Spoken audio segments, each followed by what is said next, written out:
Welcome back to another episode of Hot Mess Espresso. His tagline is, "You don't want to meet me like this, but you can meet him on a Hot Mess Espresso today." We have Anthony, better known as Badge 50. Hi. Heather, what's going on? How you doing? I know. I'm so excited. Finally doing this. What is life? How's everything? You doing well? I am. How are you doing? I'm just this side of fantastic. Another beautiful. Did you work last night? If you could believe it, no, I did not work last wow. night. I Wow. had an entire day off. I had an entire 36 hours off. I'm back on the ambulance tonight, back to the police department the next 2 days. So. Oh my God. 36 whole hours? Yeah, I didn't even know what to do with you myself. I flew to Tahiti. It was insane. It was the most excitement I've had in a long time. Oh my God. Well, we have our caffeine. Solidly. Salud. All right. Let's just dive into it. So you're an EMT. How the hell did you even decide? Because I know you've done a million things, but what made you land on EMT?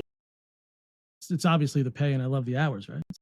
So, no, I literally did. I've done every job under the sun. I would keep a job for like 8 months, be tired of it, go someplace else, take months off because I was lazy, But as I got a little bit older, I decided I wanted to do, kind of focus and be a little bit more career oriented. I worked in a restaurant for about 12 years. I went from the bottom of it, from the host stand, all the way up to into management. Then I decided to leave there and go to a different restaurant. Then I went for the Job Corps program, and I was kind of bouncing around, but taking longer to leave, if you will. And then eventually COVID hit. And when COVID hit, I was working at a firearms range. During that time, I had started EMT school because I was kind of like, I feel like I'm working a lot, but I'm not really doing anything that's like soul satisfying. Everything was like financially satisfying. That's cool, but nothing was really quenching like a thirst of something that makes me feel like I'm actually contributing. So I decided to talk to one of my friends from a different job that I had. And I was like, hey, listen, how do I get involved? I know you were an EMT for a long time. Like, how do I get involved in there? I know it's a volunteer organization. Like, I don't know what to do. Like, how do I go about doing it? He goes, well, it's actually really tough. What you do is you go down there and talk to them, and that's it. Just go talk to them. Just stop being a baby. Just go down to the squad house, just talk to them. So I did, went down, I talked to them, and we hit it off well. And a few months later, I was on the department as a probationary member. Once that was over, I went to EMT school with them. They took care of my ticket to EMT school and went through it after that. I was actually in the process during that entire COVID, the entire span of COVID, I was in the process of getting hired for the police department that I work at. So it all kind of happened at once, which was really nice. And I kind of, once I graduated and went through EMT school, I was an EMT for probably 2 months, maybe 3 months before I got hired on at the police department full time. And boom, that was kind of the whole life kind of all started at once. Yeah, you're just very much in the first responder end of things. I don't like to do things slow. I like to kind of knock stuff out. Yeah, that seems like you thrive in chaos. Yeah, it's 100%. I definitely thrive in chaos. I live in the madness. We love it though. And I know you've mentioned like you have little to no interest going to paramedic school. In the field of that, what is the difference between an EMT and a paramedic? Scope of practice, namely. Medics have the capability of doing a bunch of different things. They can administer medication through IV or otherwise. They can do a couple different interventions that we can't. They can intubate. It's not something that's in my scope of practice. Medics don't go to good calls, right? So like as an EMT, I go to the worst of the worst because that's what we do. But I'll go to little Johnny with the skinned knee, fell off his bike, banged his head when he fell off the swing set, we go to that. Medics don't go to that. So I feel like as a medic, I feel like I would be too entwined in the chaos and in the overt negativity and badness, if you will, of what the job can offer without any real levity. You're a 12-hour punching bag, and that's not really something that I was interested in doing. Plus, I mean, not to put too fine a point on it, but I have a good career at the police department. That's not something I really want to deviate from. And while I think a medic would be incredible, there's so many different things you can do. You can go flight medic, you can go airplane medic, you can do all these really cool things. But I feel like sometimes you have to make sure your cup is full too. And I feel like that would sap my cup a little too quick. Well, I feel like also, especially with the job that you have at the police department, you already involuntarily deal with the worst of the worst. It can be. As a dispatcher, you hear, again, everything from, I think someone stole my recycling bin when there's 900 miles an hour wind outside. It's like, yeah, people stole your recycling bin, dude. There's a freaking hurricane outside. But yeah, someone stole your recycling bin. But from that to CPR on the phone, domestic violence, just anything that you can throw. And I'm in a fairly small community and I've gotten all of it. So it gets really interesting to be able to see it from both ends. It's something that I really think complement each other really well, is that I have the burden of knowledge on both sides of that. So it ends up being a situation where you can use one to benefit the other. That really does help. No, for sure, for sure. So, how did you get into TikTok as a whole? Because obviously, your rise I did do was that. on that app. So, That app, yep. did you just download it and just kind of go from there? Like, how did it go from, oh, this is cool to download to the massive influencer, if you'll say you are?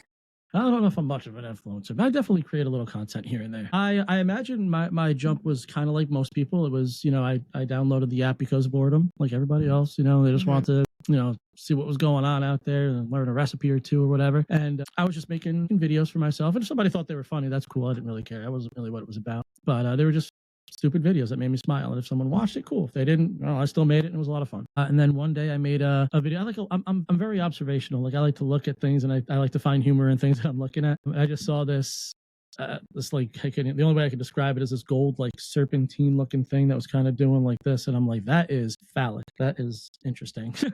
I'm like, so I just I kind of zoomed. TikTok has the ability to like thumb up the camera and like zoom in. So I would just like I cut the video short and I just kind of zoomed in and I was just like, no. And like, I thought that was funny. Like that was for me. That video was 100% for me. And my buddy sent me a message. I probably posted that at like 7 or 8 o'clock at night. And I was on an EMT tour that night. And my buddy messaged me at like 2 o'clock in the morning. And he's like, look, man, you need to go on your account right now because your video is like exploding.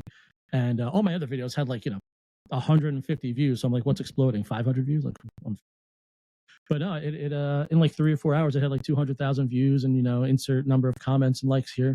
So I didn't know what to do. So I just went on. I just started commenting on every comment. I was just like so excited. I was wide awake. I was crack-eyed, and it started from there. That was a different like era of TikTok. Those videos only really had to be, finite long. There wasn't any such thing as 5 or 10 minute videos. And, you can create entire vlogs on TikTok now. And that's just don't do that. Please don't. Please don't. I scroll. Yeah, it's just like as soon as I see that ticker at the bottom taking it's like not moving after 3 minutes, I'm like, all right, swipe away. Yeah, no. But it was like, these videos were 15 seconds long, and then you get into the creator program and it was like, ooh, hey, look, if I get 1 million views on this video, I can make like 16 cents. Like this is gonna be incredible. I can go to the Bahamas now. Like it's insane. I did like my first like that video. If I look at it now, I think that video has something like 25 million views. And it's ridiculous. And that video, when I was in the creativity fund, gave me I think it was like $6.80. It was ballin'. Nice. Now it's a little bit exactly. Now it's a little bit different. The fund is a little bit different now, and if you have a video that kicks and the RPM stays high, you can do well on TikTok. Yeah. What is it, like 92 beats a minute or something like that? So on a podcast that I was on, one of the guys mentioned that he speaks at 92 beats a minute because it's the most pleasing to the ear, and it's been known that you could write a song that's 92 beats a minute, and even if the song is garbage, like it still takes off because it's the most pleasing tempo to the ear. As I'm scrolling through my YouTube yesterday, just scrolling through the app, like a video came up that was it was just a metronome at 92 beats a minute, and I'm like, what is this? Are you kidding me? So I sent them a text and I was like, dude, what'd you do to my algorithm? Oh my God. Yeah, the podcast we're talking about is the Unsubscribed podcast, which was 2 hours and 9 minutes of my abs hurt. That was literally they're so good. They're genuinely amazing humans.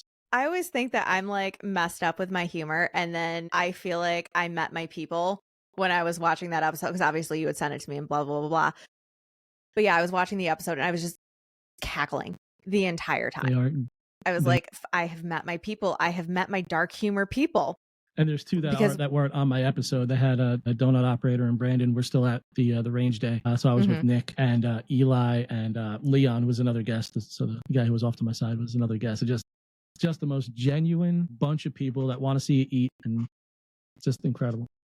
It was an absolutely incredible episode, and obviously, like, I was like texting you the entire time listening to it. I'm like, well, they took that question. Like, God damn it. I'm like, I had all these great questions and they're just asking them. And I'm like, well, son of a bitch. But, So you can send them. They're not mutually exclusive.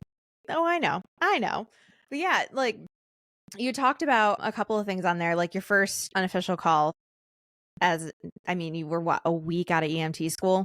Yep. I wasn't on a call. I was at Right. work, Yeah. So that that first instance, I guess. Because I was working at a range, and the range has certain protocols if something bad happens, where a privacy curtain's going to get cut. Everybody's going to get ushered out of the range. And I wasn't in the range. I was in the retail section. So it's the retail section over here, an area that's basically like rope line where you can get in line to get your either rent a firearm, pay for your range time, all that good stuff. And then the range glass is directly in front. You can just look into the range, see people having a good time with them. And I just looked up and I saw two guys jump up on the countertop, cut the curtains fly down. And I just looked at my buddy he just started. He wasn't even at that range for a week. It just so happens he was an EMT already as well, but he'd been an EMT for a while. And I just tapped him on the shoulder. I'm like, we got to go, man. Like, we got to go. So we jumped the counter, which was glass, and that's not genuinely intelligent, but whatever. We jumped the counter, run into the range. We see what we see. A gentleman had taken a 357 Magnum, put it under his chin, pulled the trigger. When he did that, if you can imagine looking straight up like this, it didn't go like this. He lifted his head and it came out the top of his mouth, basically. Jeez. And obviously that's, it's not good, right? But of what could have happened, that's probably best case scenario. And so I walk into the range, and there's one of the guys who happened to already be in the range, and he's holding him on the ground. And we secured him. I ran outside. I had a jump bag in the car. We had trauma kits and everything inside the range as well, but I have more. So I ran outside. My guys were taking care of this guy. I ran outside, grabbed my jump bag. I saw the owner outside. I informed him. We all ran inside. Obviously, that now becomes priority one. We run inside. I'm tending to this patient. The town EMTs, the town EMS show up. We dump them on the stretcher, fly out the door. The other gentleman that was an EMT already, and myself, I don't even know what compelled us to, but we just jumped in. We took the ride. Medics intercepted us, took it to what's incredible is that we have in Jersey, we have a couple of the top trauma centers in the country. We got him 15 minutes away, took him right to the trauma center, and he survived. He survived that. That was incredible. Looking back on that, did you kind of even for a second be like, why did I choose this career? Were you like, this is exactly why I went to EMT school? I knew going into EMT school that you need to prepare for the worst and hope for the best. Mm-hmm. I also know that people are their own worst enemies. And I also know that mental health is probably the worst struggle that anybody can have in life. So I know what that is a stew for. So I didn't question it. I didn't question whether I should do this or not, but you don't know what you can handle until you see it. And at that point, I was like, if I can handle this, I can probably handle anything. When we got back, the hallways were lined because people were getting refunds, getting their money back because now the range is obviously shut down. The mayor was there, and all these people were there. The police department was there. When we walked into the classroom, one of the, I think he was like a part owner, but definitely like one of the higher up managers. I was in there, and his girlfriend was there, and his girlfriend was a trauma and mental health resource officer and a social worker. So we come in, and the class had already been sitting there. The whole staff is in there. And when we walked in, me and Carrie just kind of walked to the back and just kind of stood there. And we're just kind of leaned up, and everybody, when we walked in, it was like, I likened it to when you see those images of like the astronauts walking down the gangway when they're coming towards walking towards the space shuttle, where it's just all eyes just turn towards you and you're just walking. And when we got into the classroom, everybody was like, hey, are you okay? Do you need to talk about anything? We're like, nah, man, we're set. We're fine. We got this. We're good. And it was good to be able to be with somebody who knew what they were doing a little more than me. Whoever's been doing this a day longer than something more than you. So it's good to have somebody that was there with you, and just we knocked it out. Another day in paradise. That was just that. Right. Speaking of mental health, has that always been, because obviously anybody that follows you knows that you're very big on mental health and taking care of yourself and, just, being kind to people. Absolutely. And yada, yada, yada. Has that always been a thing, or did you find that, like, especially with the platform that you did have, that was something that, you really wanted to push and like lean into a little bit more? So it's always been something that mattered to me, but only in the past couple of years has it been something that I've been able to do something with and or about. I know we talked about I'm the community chair for NAMI New Jersey. I got to give a nice speech down there and been able to work with the organization. And they're just great. They're an amazing organization that deals with mental health and different outlets on how to get help for it. I'm the mental health resource officer for my EMS department. So it's something that now I have at least the ability to work with. But now that I have a little bit of an outreach, I can kind of put that type of good energy out, and it's been really rewarding. No, for sure. Now with the platform that you've kind of been thrown into, does it become a lot sometimes, especially when, you have two very high stress jobs and now you have this content creation like job that you kind of got thrown into that carries a lot of responsibility at times? Is it sometimes really hard to juggle all of that, or have you kind of found like a good flow? So I'm very lucky to work jobs where I have a little bit of downtime. Mm-hmm. So I'm able to write my content when I am not necessarily going to record it, because I don't know if anybody believes this, but I actually do have to write my content. I can't just spitball this stuff off the top of my You head. cannot. But I'm lucky enough that I have enough downtime during some of these jobs where I can actually focus on it a little bit and write and get my thoughts together. So I just sort of never stop working when I'm working, which Mm-hmm. allows me to absolutely stop working when I'm not working, if that makes sense. No, that makes total sense. It lends me time to, on my day off, just block social media out. I'll still throw like an Instagram post up and try to be engaging and do things like that, but I won't sit down at the you seem like I have my computer set up behind me here. Right. I won't sit down and grind on the computer for 3 hours or something. If anything, if I'm on the computer, I'm playing some Fortnite with a couple of my knuckleheads and just being stupid. It's my way of alleviating a lot of the stuff that I either see, do, or have to do. Yeah. How has it affected you mentally, like dealing with this kind of like skyrocket of being well known? Because we joke about you being famous because we all can't stand that word, but Right. being more well known, like the things that come with it, like getting recognized and stuff like that. Like, was that a lot for you to kind of wrap your head around, or has it just kind of been enough of a slow incline that like it wasn't all thrown at you at once? The imposter syndrome, I don't think ever really goes away until you're freaking Taylor Swift or Robert Downey Jr. I don't think the imposter syndrome ever goes away. I mean, right. Like in the grand scheme of things, who am I? I'm just some chucklehead who tries really hard to make people laugh on occasion 3 times a week. Mm-hmm. As far as getting recognized goes, like that'll always be a trip. I can't imagine that not being a trip. I went to an EMS conference and like I'm in an environment of my peers, So I'm obviously going to get recognized, but the amount of like to the point where like I'll give you a perfect example. The minute I walked into the conference, right? I had to go in, I had to register for like my classes or I'm not so much register, but kind of solidify my classes. I walked in and I saw somebody that I knew, right? I saw a guy who was in my department for a while, but I knew him. Like he didn't really know me. Like he wasn't volunteering there anymore. He would just come in every so often. I'm like, oh, hey, I know this guy. So I know this face. And he just happens to be on one of the task forces over there. I walked up to him. I was like, hey, buddy, what's going on? I'm like, I don't know if you really remember me. I'm Anthony. I used to see you down at the SWAT house, blah, blah, blah. And he's like, oh, no, yeah, no, I absolutely remember you. I really like your content. I was like, bro, come on, man. That's not what this is about. Like, come on. Oh, my God. I'm like, and then it started from, so when I was in the parking deck, I had all my stuff. I had a tripod with me, I had all my bags just bundled up all over me. I got to the elevator.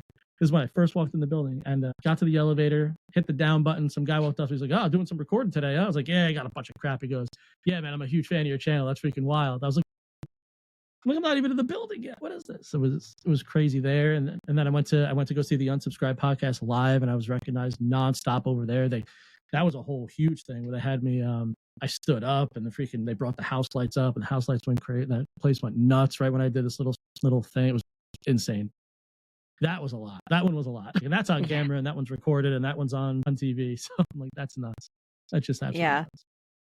No, I like to think I won't get used to it. Like anything recording with me, like once, this pod gets, a decent amount bigger, like I'm gonna have to really fix my RBF because I was literally like podcasting all day last week and I'm in like a group call and my mentor like texts me and he's like, are you okay? And I'm like, yeah, I'm fine. Then I'm like, well, I don't have my active listening face on. I just have my like, I'm like, oh shit. Amazing. It's fine. I just look like I actually want to burn the entire world down when I'm just thinking about what the hell I want for dinner. It's fine. This is it. I choose danger today. This is what happens when, you're majorly Italian. I swear to God, we all have RBF. Just sitting there with that No, I'm listening. This is really interesting. I know. I'm like, people are like, "Are you okay?" And I'm like, "Yeah, why?" I'm great. Can't you tell that I'm great? They're like, "You look like you're gonna kill someone." I'm like, I'm not saying I'm not. I'm "I still miss great. my dog." Mine are I'm just just over thinking here. about what she's doing, I which hope she's probably does make happy. me look mad because I'm mad I'm not home with my dog. It's fine. That's hilarious. That's hilarious. Now, your tagline is, "You don't wanna meet me like this."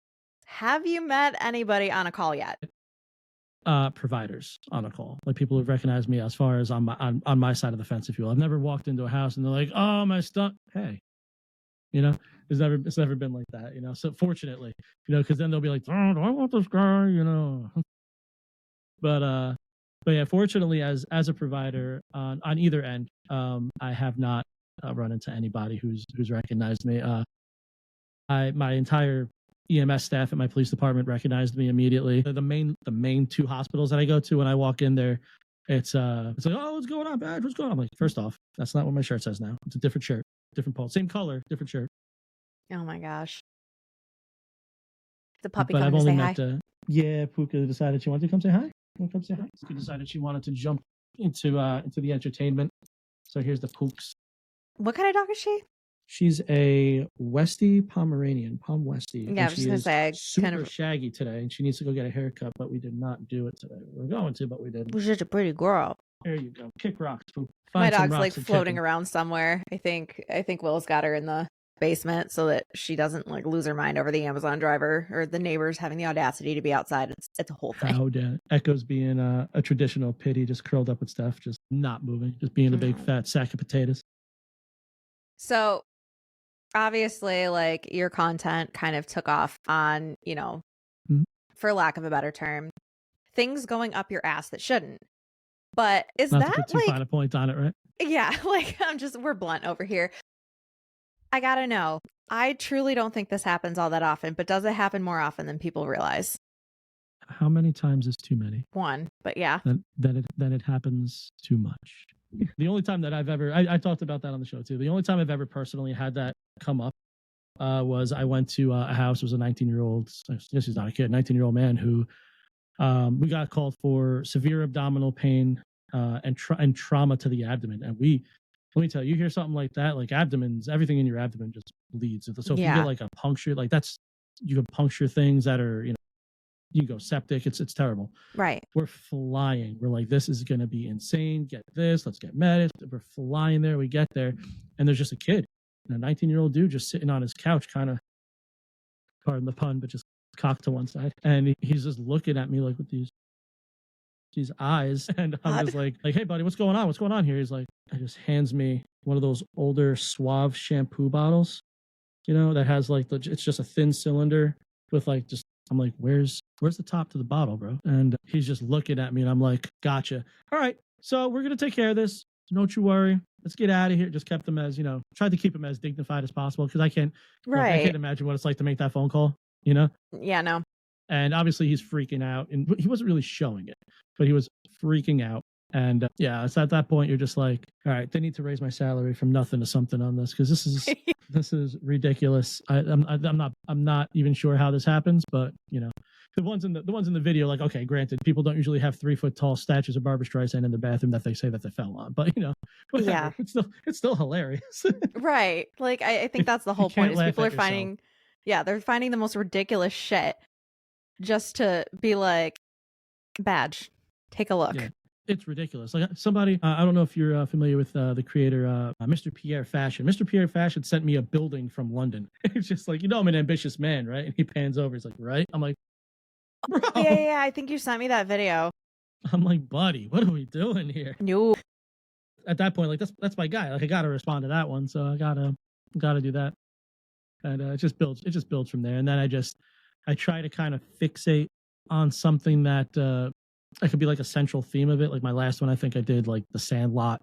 I've done SpongeBob like references, and just people just tend to get a kick out of it that way. I can relate it to something funny for them. Yeah, you got to spice it up a little. Yeah, because like it actually took me quite a while. Like once I was, once you and I started chatting, and I was kind of like going through your content, it took me a while to get to like your OG content. Yeah. I think it's a bit Because back there now. obviously as creators, we can't be doing the same thing over and over again. Everyone's going to kind of get bored with it. Mm-hmm. But has it always just like flowed naturally when you've kind of like changed things up a little bit? Or have you had to sit down and be like, okay, what do I do next to kind of keep this like going? So I'm very, very lucky in the sense that I never once did this to get big on any Right. platform. I've had multiple social media platforms. I didn't do anything. I've had motorcycle pages and dog pages and, you know, athletic pages and paintball pages. Like I've had all these pages, and I didn't because I wanted to learn how to edit and have fun with it and do cool Right. stuff. And I remember cool stuff. You know, we don't get any younger, so you know, all these like paintball videos that I still have, like that's me just absolutely wrecking face for like 4 hours. You know, so I'm having a great time doing it. And I did the same thing with this. I just decided I wanted to make content that made me laugh or have fun with. And that's exactly what I still do. So if I want to make content about it, I'm going to make content about it. I don't care what you say. All right. Don't let you hear me. I don't care what you say. I'm going to make it. Granted, and I can be 100% transparent about this. Obviously, the main core content is what still gets the most clicks and the most views and the most comments and the most likes and the most shares and blah, blah, blah. And that's going to help grow your social media platform. But when I make videos about mental health, or when I make videos about the dogs or my family or anything like that, that's still for me. If you like it, same principle. If you like it, sick. If you don't, okay, I still made it. What you gonna do about it? Right. I think that kind of answers my next question of like, do you ever feel pressure to like keep up with all of this? So I used to. Right now, like I have my current business platform. I had a previous one with a couple other people, and that business, we dissolved that business. And during the course of that, I felt substantial pressure to just make and make and make. And I don't, now I'm a one-man show. I got my buddy Will, and that's about it. Will's fantastic. All right, he's my legend. He's my savior. Really is. He's the guy, honestly. Devastatingly handsome too, if I might add. But to kind of like circle back to your, I guess, day job. Well, I guess night job technically, but yeah, I am. Those who hoot with the owls in the evening don't choose to soar with the eagles in the morning. You know. Yeah, I know. You'll be like, you'll text me. You're like, so I'm bored at work, and I'm like, I'm going to bed. Yeah, I'll be like, entertain me, bro. It is 3:30 in the morning. What I know. are you saying? I want to tell you to go to bed, but I know it's like 3 p.m. for like normal people. Mm-hmm. Yeah, you're up in this is my coffee break. No, it's fine. It's just the GIF war back and forth. That's it. That's where it's at. Honestly, the GIF war is like, if you can literally keep up with me just sending the most unhinged shit, we're good to go. You wait till I start straight Googling images and Googling GIFs. That's where it gets nuts. Challenge accepted. But to kind of just circle back and, you know, all of that, obviously, like EMT, it can get a little like dicey and traumatic, but you know, it's not the like medic calls. But with your dispatch job, obviously, like you got to mentally prepare yourself for the absolute worst every time you answer the phone. How do you absolutely. Yeah, how do you decompress and like take care of yourself after either just like a bad call or like a night of just, God damn it, like just these are the worst fucking hot calls. Garbage. Yeah. And they happen. In my town, I can tell you this for free. In my town, nothing ever happens by itself. So it's always something bad happens. Then you got somebody calling for something that isn't super important. Then you got somebody doing a traffic stop. And I'm in there. I'm by myself. I'm the only dispatcher in there. So being able to multitask, prioritize, triage, and stay focused on what you're trying to do, that 25 minutes or 30 minutes, once that's done, look, it could be smooth sailing for the rest of the night. It could be nothing going on, you know, especially, you know, winter weather, rain, all that good stuff. Maybe there's a possible occasional car accident. But remember, I work from 6 p.m. to 6 a.m. For half of that, there's not anybody on the road. Mm-hmm. So it's like, it's just less likely. I have sort of developed over the years, even outside of being in EMS and being in 911 in general basis. I'm a big fan of making sure my cup is stay full. Mm-hmm. I'm very good at disconnecting and disassociating. If there's something that I want to do, I will. Anybody who knows me could attest to this. If there's something that I want to do, I'm going to do it. And if there's something I do not, I am absolutely not going to do it. In the same way. So if it comes time where it's like, man, I really need to create some content today, but I just I'm just not feeling it today. I'm not doing it. I'm not Right. gonna go through the entire process where it's go down to the ambulance, do all, because it's a lot of work. If I'm not, I don't record when I work. I record when I don't work because I'm not gonna physically record. I can go on a call and do something like that. It's not worth Right. it. So I record when I'm off. So I go down there and take care of everything. So to decompress on my days when I decompress, I do my best to shut it all off. I schedule posts to have post that day, the previous day, so I don't have to worry about it. There's great ways to keep yourself off of socials.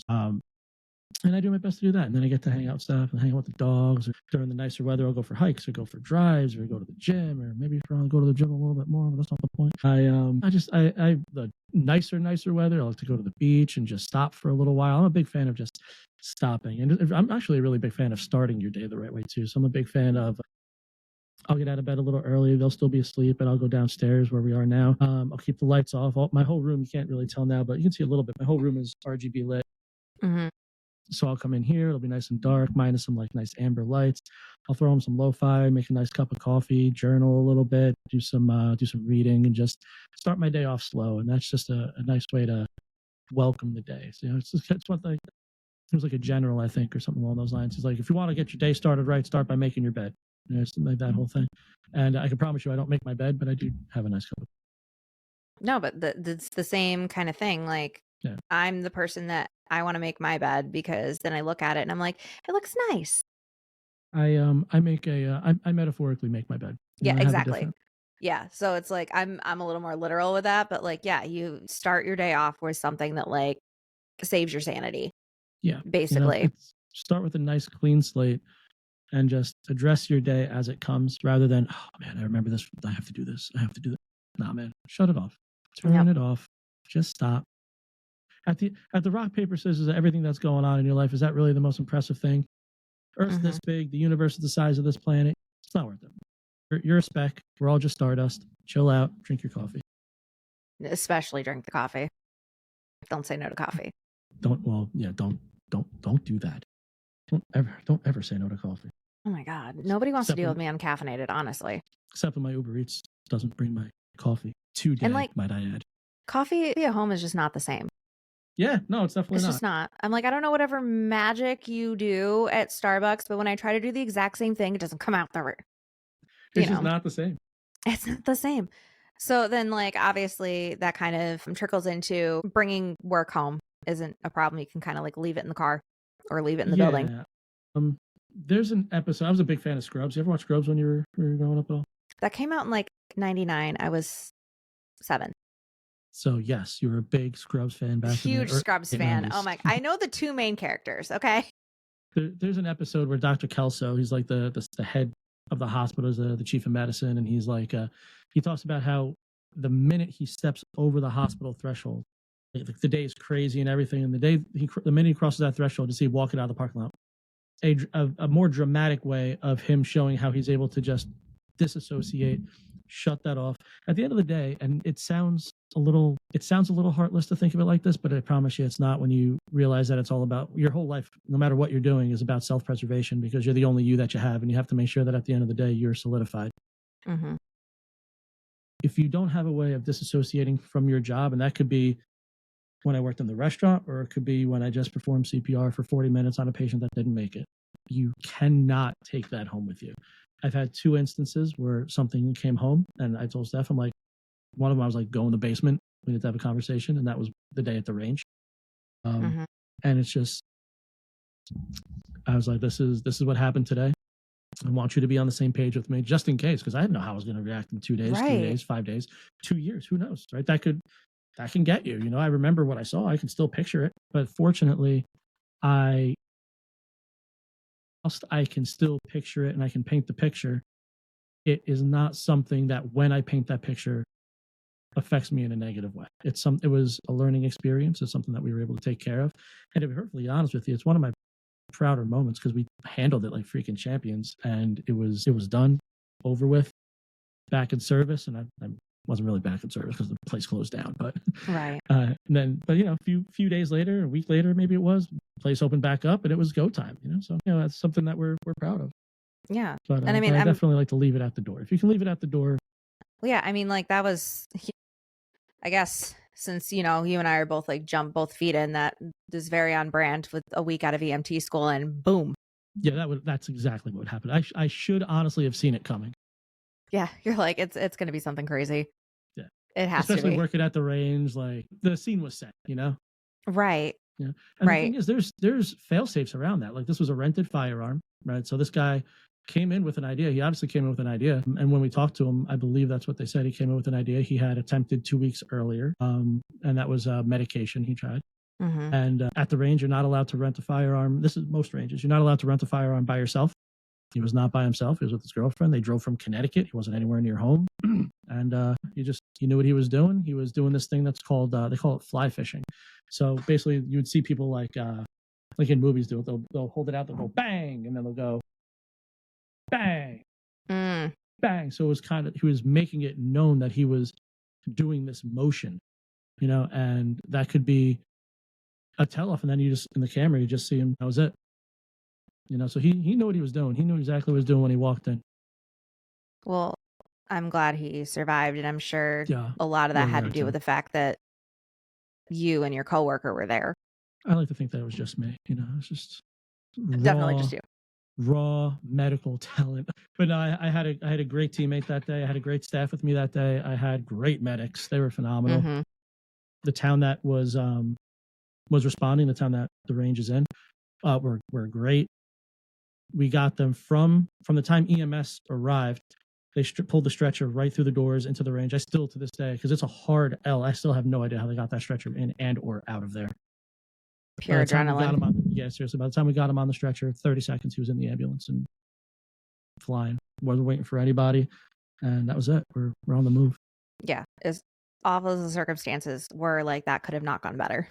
Yeah, seriously. That was absolutely best case scenario. We got to the hospital. You know, I'm wearing a red range safety officer shirt and khaki pants. He was wearing a gray, like trainee shirt, if you will, t-shirt, and khakis. And then by the end of it, we're just completely red because I had knelt down in some of that, and it was just not a great scenario. But yeah, we take care of our people the best we can. And that one, you don't always win. You know, you don't always get wins. So you cherish the wins.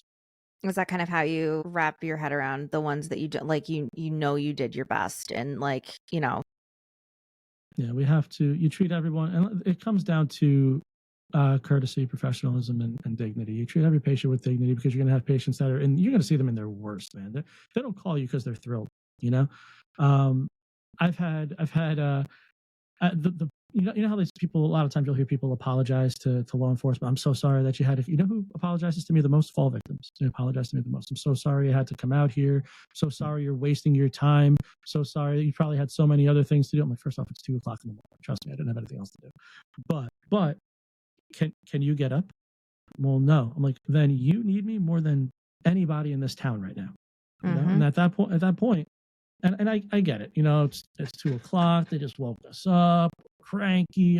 I get it. You know, and I'll be the first to tell you that every so often I'm like, oh my God, it's 25 minutes before the end of my tour. Why is this happening now? Like it happens. But you get to that house, you shut that off. You realize that person at that moment needs you more than anybody on this planet, more than their friends, their family, their dad, their uncle, their best friends. They need you, and you are there, and they're allowing you into their house, into their sanctuary, into their castle to come take care of them. And there's nothing that is probably more humbling and maybe even just nerve-wracking, because now there's some strangers in your house. Like I can't imagine if someone came just walking into my house, that would make me nervous. I'm very lucky to be in a position where people put that kind of trust in me. Yeah, absolutely. Being more of like a public mental health advocate, and especially, you know, finally being able to be involved in these, you know, bigger mental health corporations, like, I don't know the word, like, not corporations, but like nonprofits and like stuff like that. How does that affect you sometimes? Like, especially when you're hearing from people reaching out and being like, you know, hearing the really sweet messages about how, like, you positively affected their mental health, or, like, you know, things like that. How does that all I can send work you out? texts and videos of people who have said everything from, I make sure that I catch every one of your videos because my days are so crazy that you're literally one of the only things that make me smile. I've had people tell me that I've saved their life. I have people that have said so many encouraging and just incredible things. If you told me 10 years ago when I was running to go get table 7 their ranch because they spilled their first one all over themselves, that I would have a chance to have any type of effect, any type of positive effect on anybody, I would not have believed you. And now I'm incredibly blessed to be in a position where this is something that I get to do, and I get to do it regularly. I get to take care of people at both jobs that I have. I get to put my content out, and I'll be the first one to tell you that my content is ridiculous. It's so goofy. It's great though. It's enough that satisfies my itch for creativity a little bit. Like we're branching out into long form as well, but it lets me be creative and lets me be relaxed. And that's a huge outlet of stress for me too, because I get to go from something super stressful to just being completely ridiculous. I say it all the time that I'm like Bane, right? Nobody cared who I was until I put on the mask, right? But it gives me the opportunity to reach people on a different level, and the messages that I get back from that. I mean, I have an entire folder on my phone of just most incredible, uplifting, and just positive message. And don't get me wrong, I have the ones that, you know, I'm sure the female content creators get as well.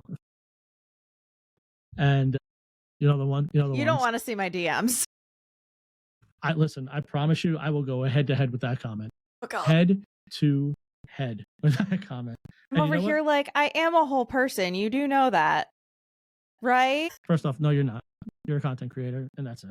Yeah, I'm a robot. I have no feelings. I can be objectified. Like, I signed up for this. Like, your pixels on a screen. That's it. Yeah, get out of here. Pixels. You are pixels and audio. That is it.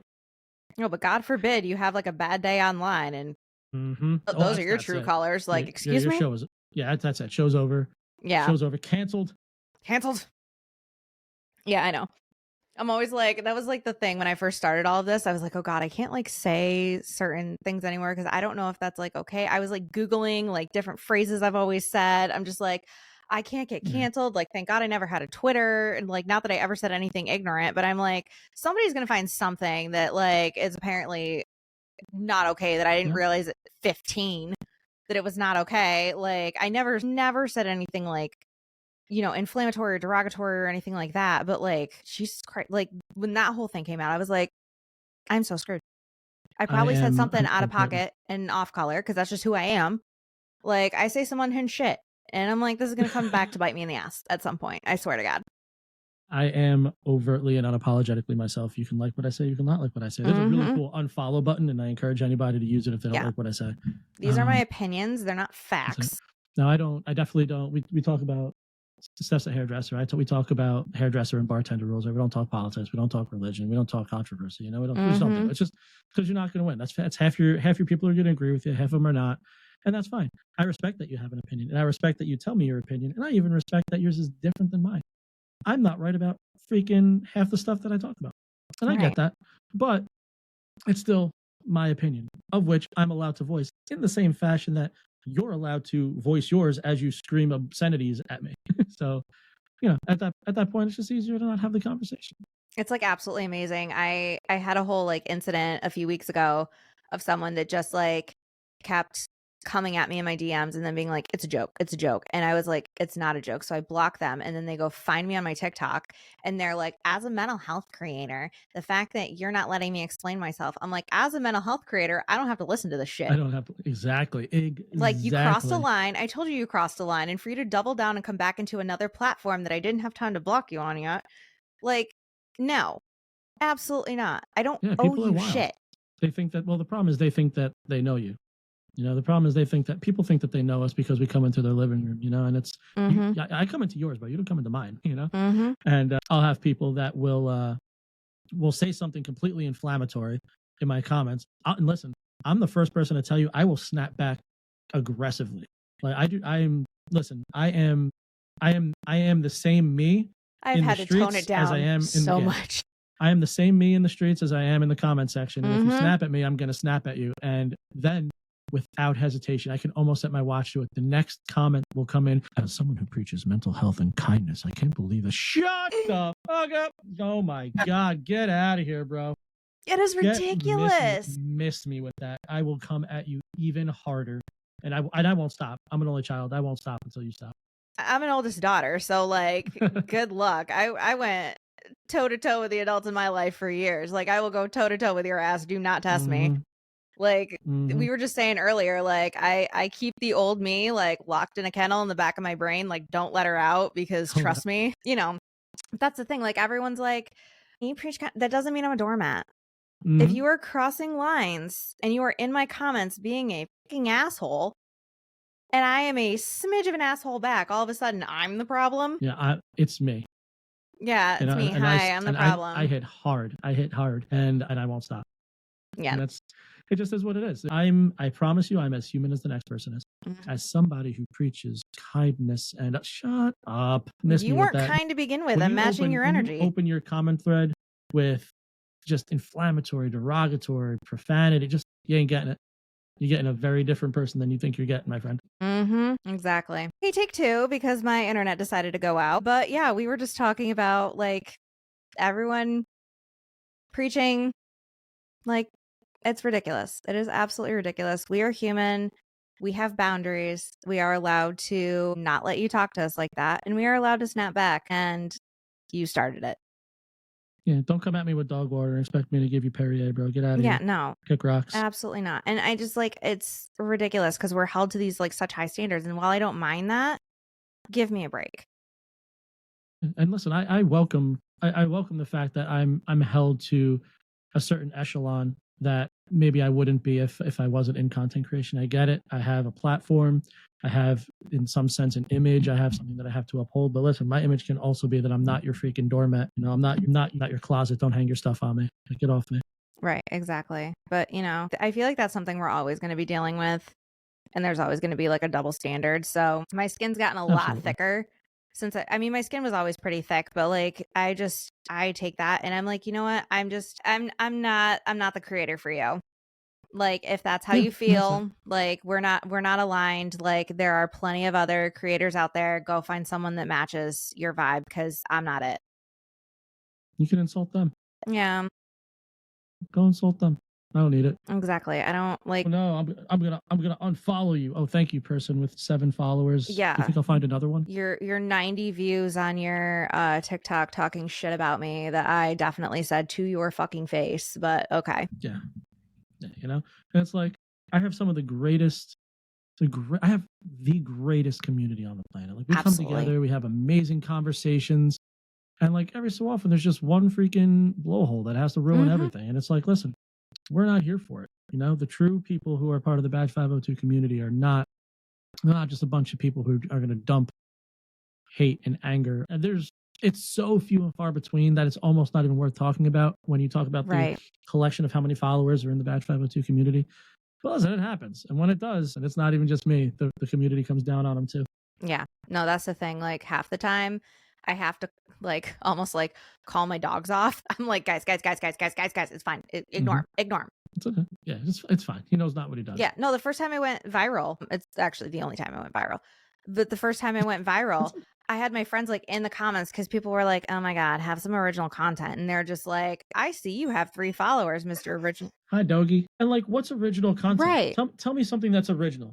Like there's nothing that's original. There ain't anymore. shit that's original on TikTok. It's a facsimile of somebody else. It's a facsimile of somebody else. That's why they have these things. It's wild. It's called trends. Yeah.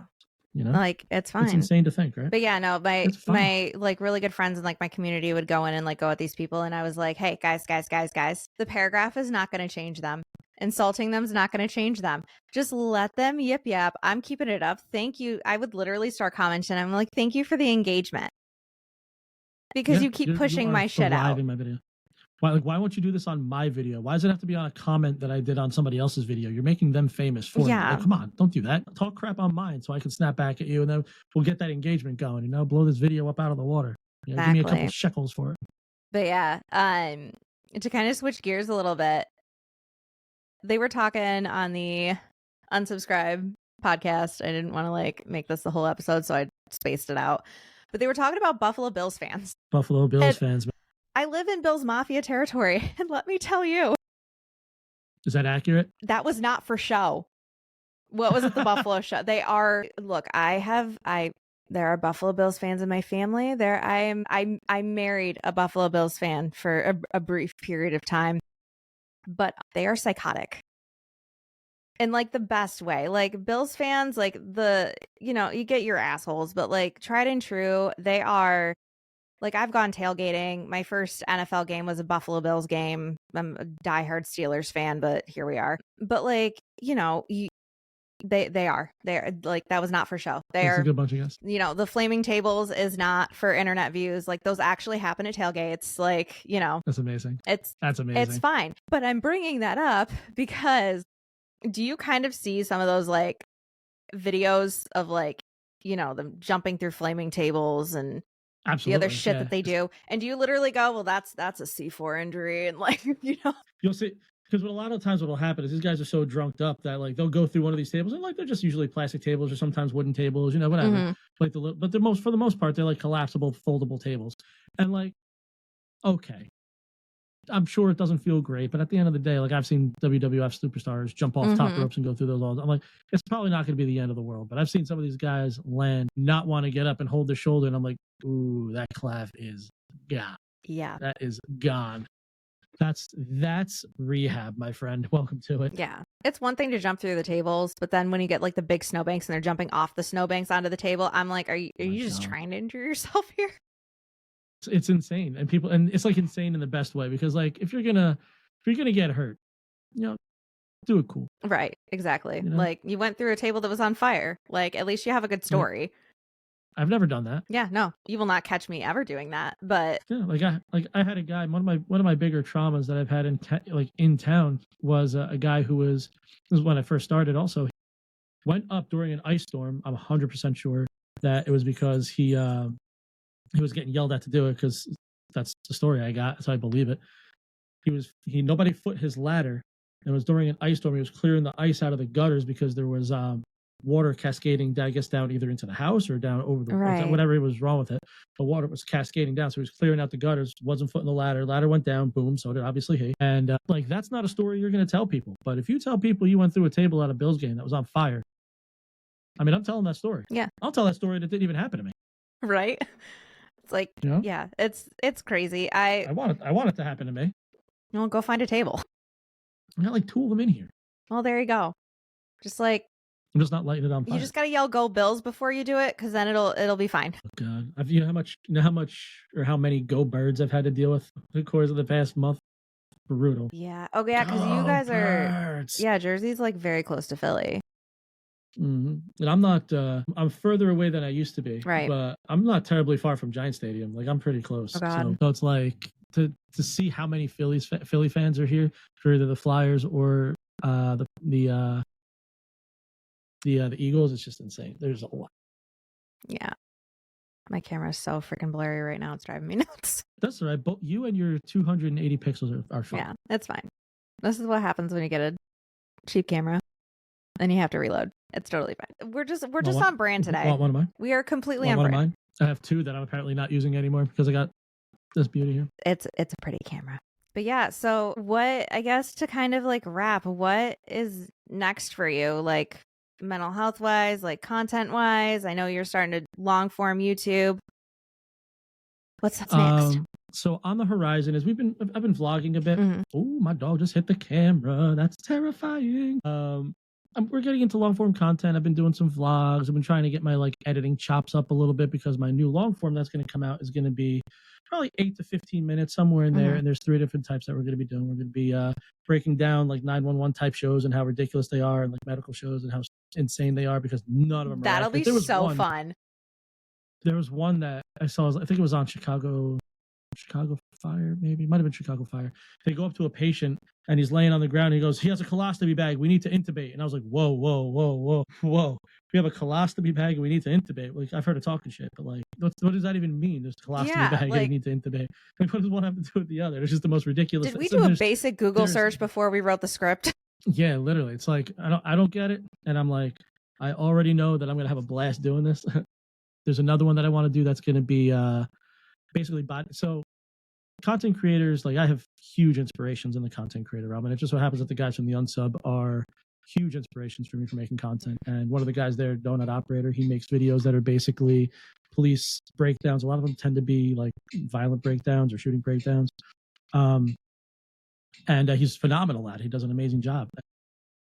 I want mine. I'm going to do kind of the same idea, but mine are going to be just like funny or ridiculous or unbelievable police interactions where it's like an intoxicated male. Like the one that I'm writing right now is a drunk person who was involved in a bar fight, and the police roll up on him, and he's like, he busts out his camera. He's like, "I'm going to record you," and the cop's like, "Okay, that's fine." And he's like, "It's my Second Amendment right to be able to record you," and it's like, what? But he says it like 12 times. He's like, "It's my Second Amendment right," and he's like, "Oh, okay, man, it's fine."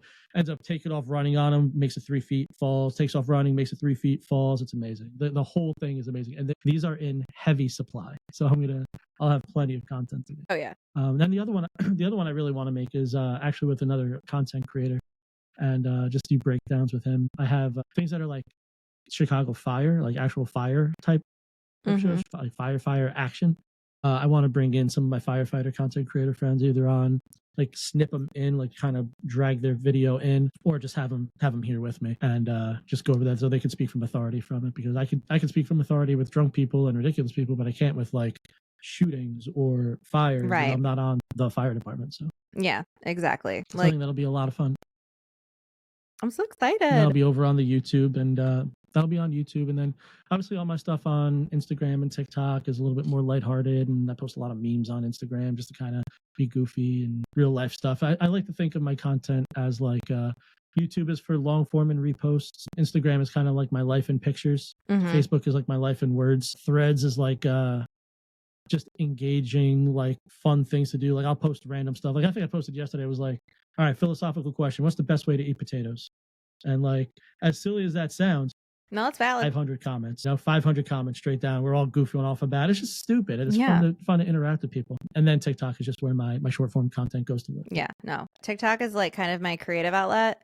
Like I stream on there to like, kind of get, traction for this. And that's actually how you and I met, was randomly on my birthday stream. You just rolled in. Yeah. And I rolled into a live to someone who had no idea who I was. I knew who you were. I just didn't know what your name was. No, I gotta tell the story because it's hilarious. Don't worry, your people knew who I was. It's cool. So I have like an extra phone that I use when I'm streaming, just in case like somebody needs to get a hold of me or something like that. So whatever, fine. And you had popped in and you were like, "Oh, one of my followers is in here." And one of my mods and also one of my best friends, Jinx, was like, "Oh, hey, it's me." And my dumb ass isn't like thinking anything of it. I'm just like, "Oh, well, if you're one of Jinx's people, like I'll shoot you a follow, because if you're one of Jinx's people, you're good in my book." Thanks. And then I'm immediately getting a text from her and she's like, "Do you realize who that is?" And I'm like, "No, literally, why?" He's literally nobody. And then I just like searched the TikTok after and I'm like, shit. I'm like, "Hey." So dumb. So about that. I'm just a goober. No, I know. I was like, "Oh, well, he stuck around and, it's fine." So I guess I was like a normal human about it. It's fine.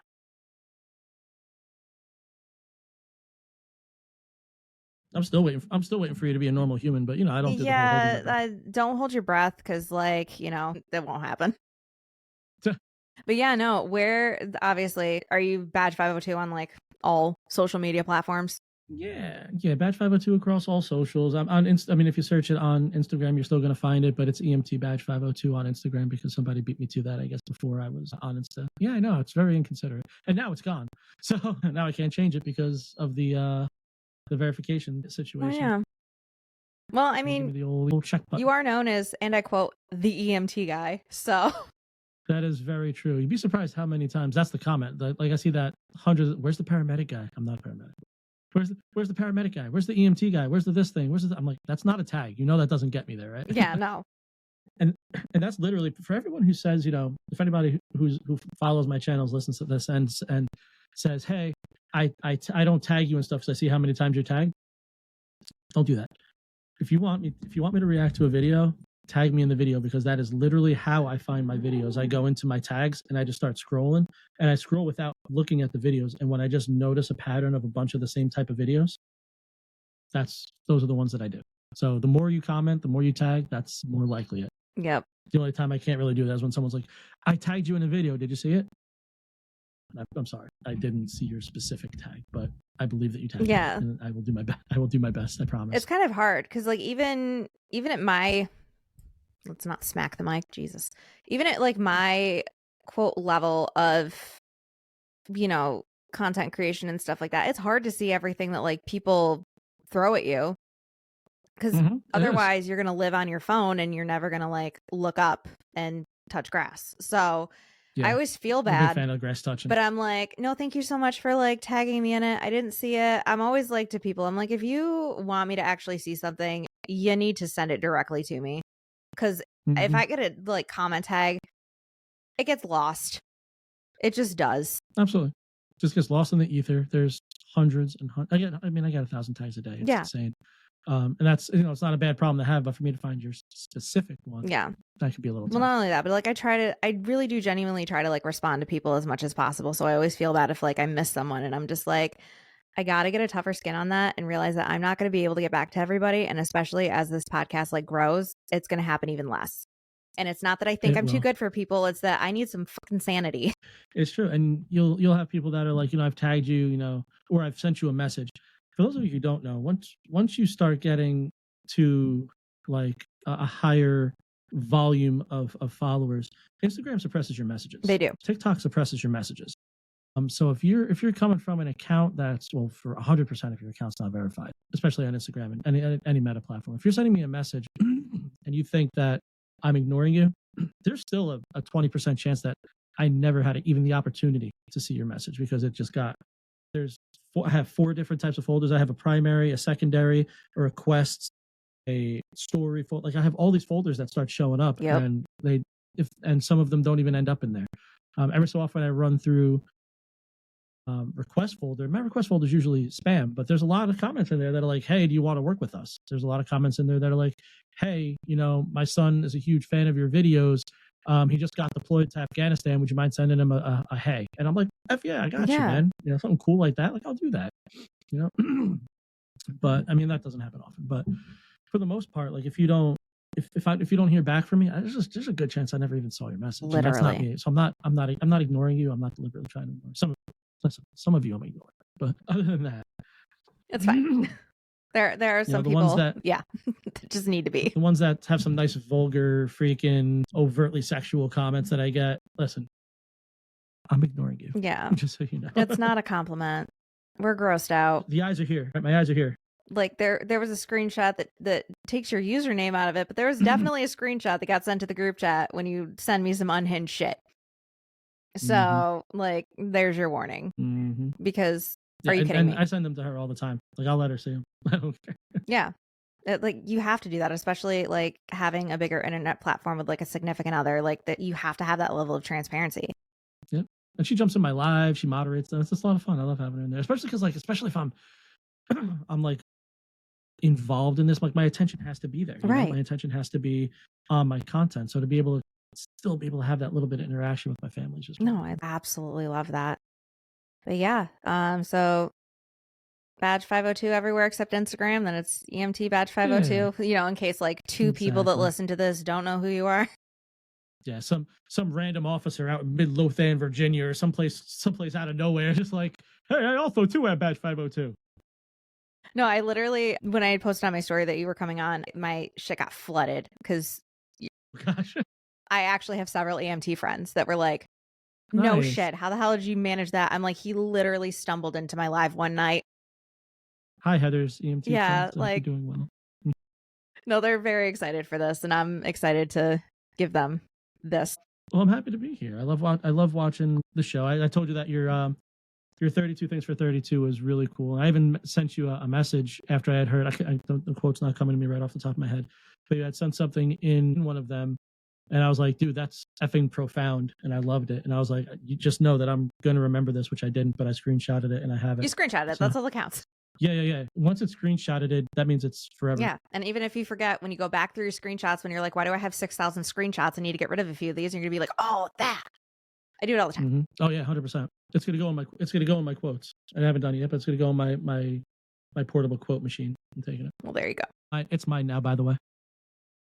I now said it. Oh my God. Well, Anthony, thank you so much for taking the time out, coming on.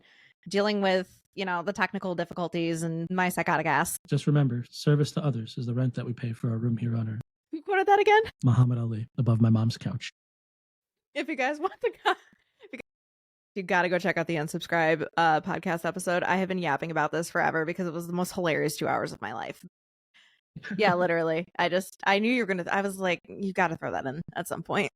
That was beautiful. But yeah. Also, by the way, service to others is the rent that we pay for our room. Is it? Make sure you're paying your rent. All right. Sometimes you need to pay your rent. No, right? honestly, do the right things.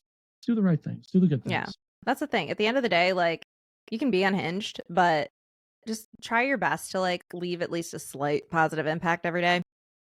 Yeah, I told people that. I mean, everybody's gonna leave footprints. I'd rather leave my footprints in wet sand than dry sand, if that makes sense. Maybe I won't leave them in concrete. Maybe I won't leave them in granite, but some nice wet sand, some wet sand that's like not near the water's edge anymore. That might last a little bit. Yeah, just a little bit. Like right outside the tide. That's it. Work hard. Be kind always. Don't forget to tell somebody you love them. Yeah. Anthony, thank you so much. Heather, thank you.